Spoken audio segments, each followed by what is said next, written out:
أعوذ بالله من الشيطان الرجيم. بسم الله الرحمن الرحيم. الحمد لله رب العالمين. الصلاة والسلام على أشرف الأنبياء والمرسلين. أما بعد فقد قال الله تبارك وتعالى في القرآن المجيد والفرقان الحميد وقوله الحق. بسم الله الرحمن الرحيم. إن الله اصطفى آدم ونوحا وآل إبراهيم وآل عمران على العالمين. قابل احترام سامعین السلام علیکم. آج ہمارے درس کا موضوع ہے انتخاب چناؤ انبیاء علیہ الصلوۃ والسلام، اور اس میں آگے تفصیل میں پھر وضاحت ہوگی کہ انبیاء علیہ الصلوۃ والسلام اور اس میں رسول بھی ہیں برابر نہیں ہیں. اللہ کے اس قرآن مقدس میں لا ریب کوئی شک نہیں ہے، کیونکہ ہر آیات ایک بہت بڑے مسئلے کی وضاحت کرتی ہے. اس میں اللہ تعالیٰ ارشاد فرما رہا ہے کہ ہم نے منتخب کیا ہے آدم کو، اور ہم نے منتخب کیا ہے نوح کو، آل ابراہیم کا بھی انتخاب کیا ہے اور آل عمران کا بھی. یہاں جب منتخب ہونے کی بات آتی ہے، کسی کا انتخاب کیا جاتا ہے، تو اس میں واضح بات ہے کہ انتخاب وہاں ہوتا ہے جب سب برابر نہیں ہوتے. لہذا اللہ نے واضح فرما دیا ہے کہ میں نے منتخب کیا ہے، انتخاب کیا ہے. انبیاء علیہ الصلوۃ والسلام کم و بیش 1,24,000 انبیاء کا انتخاب اللہ نے منتخب کیا. پہلے جس طرح میں نے کہا کہ منتخب اسی وقت کیا جاتا ہے جب سب برابر نہیں، یعنی جب آدم کا انتخاب ہوا تو آدم جیسا کوئی اور نہیں تھا. آدم سب سے زیادہ افضل تھا. جب نوح کا انتخاب ہوا تو نوح سے افضل کوئی نہیں تھا. حضرت نوح سب سے افضل تھے. اسی زمرے میں اللہ نے ایک روایت میں آتا ہے کہ حضرت موسیٰ سے کہا، اے میرے نبی، اے موسیٰ، تجھے علم ہے کہ میں نے تجھے کیوں منتخب کیا ہے؟ پتہ ہے؟ تو نبی کریم نے جواب دیا کہ نہیں، مجھے تو علم نہیں، تو ہی جاننے والا ہے، تو ہی بتانے والا ہے، تو ہی خلق کرنے والا ہے. تو خالق نے فرمایا، اے موسیٰ، میں نے تجھے جو منتخب کیا ہے، میں نے دیکھا ہے کہ اس زمین پر انسانوں میں ہر چیز سب سے افضل تو تھا.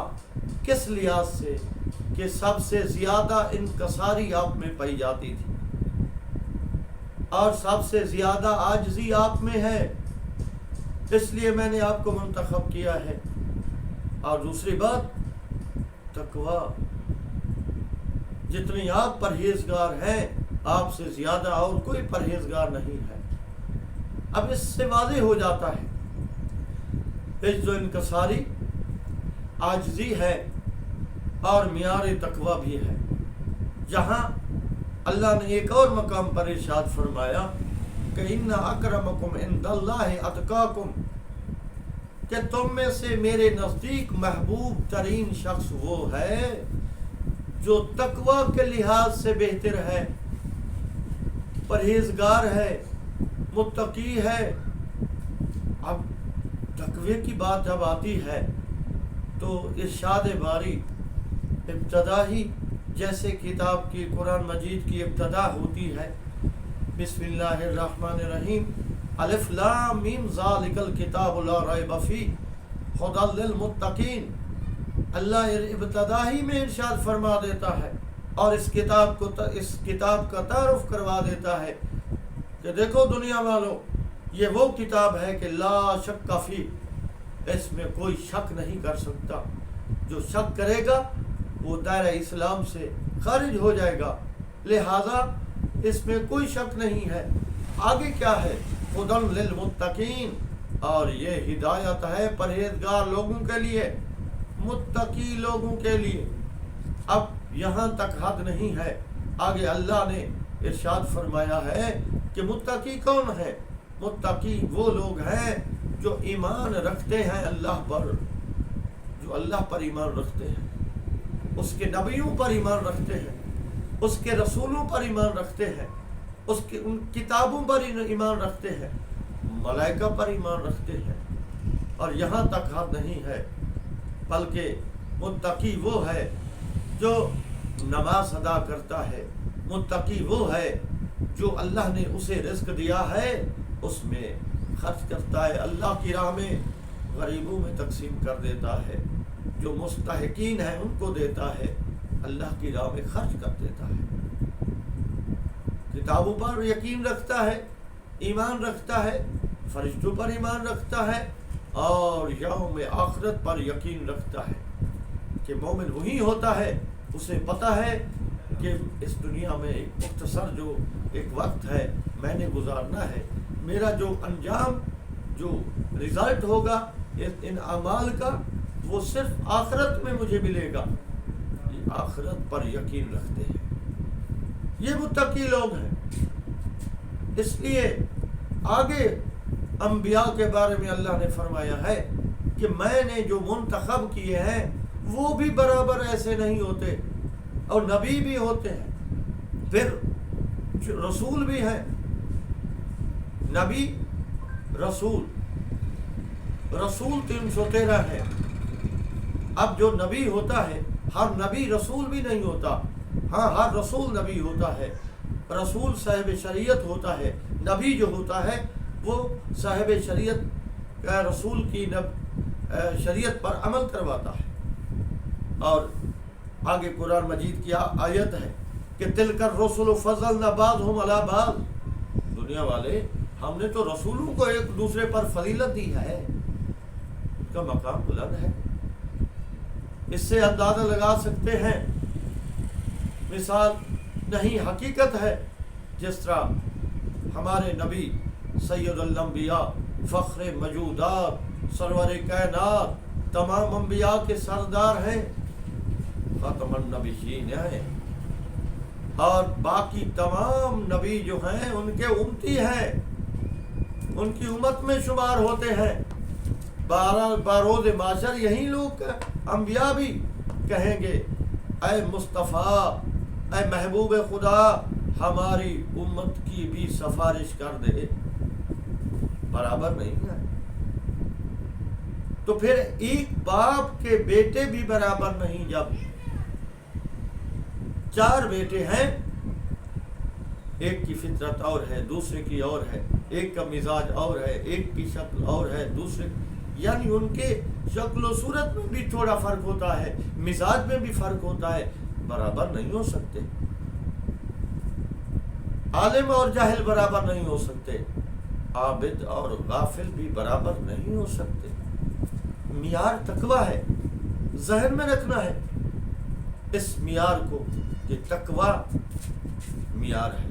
اللہ جس چیز کو پسند کرتا ہے وہ تقوی ہے، یعنی تقوی میں اگر ہم اس کی آسان تشریح کریں، اس کا مفہوم بیان کریں، اس کی تعریف کریں، تو یوں کر سکتے ہیں کہ اللہ جن امور سے روکتا ہے ان امور سے رک جانا، اور جن فرائض کا، جن معاملات کے کرنے کا، سر انجام دینے کا حکم دیتا ہے، ان کو سر انجام دینا، ان کو کرنا، یہ تقویٰ ہے۔ لیکن یہ کائنات پر ہم جب ہم نگاہ ڈالتے ہیں تو یہ وقت کو دیکھ لیں، ہفتے کو دیکھ لیں، ہفتے کے ایام برابر نہیں ہے۔ جمعہ جس کو سید الایام کہتے ہیں، جمعہ تمام دنوں کا سردار ہے، تمام دنوں کا سردار ہے۔ اسی طرح آپ دیکھ لیں، جناب یعقوب کے 12 بیٹے تھے، 11 ان کے ساتھ رہے، ایک جناب یوسف بچپن میں جدا ہوا، باپ کی جدائی برداشت کی، بھائیوں کے تماچے برداشت کرتا رہا، کنویں میں ڈالا گیا، غلاموں کے تماچے برداشت کیے، بازار میں بیچا گیا، زلیخا کے مکر و فریب کو برداشت کیا، قیدیوں کی لسٹ میں شامل رہا، یہ سب تکلیفیں برداشت کی۔ ادھر 11 بھائی اپنے باپ کے ساتھ، جناب حضرت یعقوب کے ساتھ ہر وقت رہتے تھے، ان کی محفل میں کلام نبی سنتے بھی تھے۔ اب جدائی 40 سال رہی، لیکن جب بھی تاج نبوت نازل ہوا تو ان 11 پر نازل نہیں ہوا، تاج نبوت نازل ہوا کس پر؟ جس کو تماچے مارے گئے، جس کو بازار میں بیچا گیا، جس کو کنویں میں ڈالا گیا، جس نے قید و بند کی صعوبتیں برداشت کی، اس پر جبرائیل تاج نبوت نازل اس نے کیا۔ تو اللہ اسی طرح اگر دیکھ لے، یہ ماہ رواں، ماہ رمضان جو جاری ہے، آہستہ آہستہ اختتام کی طرف ہے، کبھی سوچا ہے کہ یہ مہمان آتا ہے، کیا ہم نے مہمان کا پورا احترام کیا ہے؟ قرآن کی تلاوت کریں اور پڑھیں۔ اسی آخری عشرے میں جو 3 طاق راتیں آتی ہیں، 19 ہے، 21 ہے، 23 ہے، بعض روایات میں 27 بھی ہے، کبھی سوچا ہے وہ بھی کہ سورۃ قدر، بسم اللہ الرحمن الرحیم، انا انزلناہ فی لیلۃ القدر وما ادراک ما لیلۃ القدر لیلۃ القدر خیر من الف شہر۔ اس کا ترجمہ دیکھو کہ ہم نے اس قرآن مجید کو نازل کیا لیلۃ القدر۔ تجھے کیا معلوم کہ لیلۃ القدر کیا ہے؟ خالق ارشاد فرماتا ہے لیلۃ القدر خیر من الف شہر، یہ ایک رات لیلۃ القدر کی جو ہے 1000 مہینوں کی راتوں سے بہتر ہے، اور کم و بیش 84 سال کی راتیں بنتی ہیں۔ کبھی سوچا ہے اللہ اپنے بندوں سے اتنا پیار کرتا ہے، اسباب بناتا ہے کسی نہ کسی طریقے سے آ جائے۔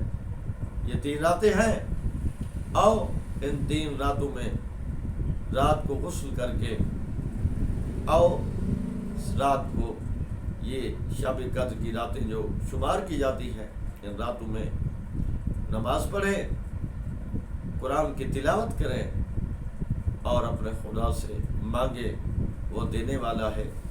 خضوع و خشوع کس سے مانگیں، اور 100 رکعت بھی اس شب قدر میں پڑھ سکتے ہیں، یا 6 دنوں کی قضاء نماز اپنی فرض وہ بھی پڑھ سکتے ہیں۔ سورۃ روم، سورۃ عنکبوت اس کی تلاوت کر سکتے ہیں، اس سے زیارت امام حسین بھی پڑھ سکتے ہیں، دعائے کمیل بھی پڑھنی ہوتی ہے۔ جتنی استغفار کرے، یہ وہ راتیں ہیں کہ جن میں بخشش، استغفار، یہ سب اللہ نے ایک سبب بنایا تاکہ میرا بندہ بخشش مانگے اور میں دوں۔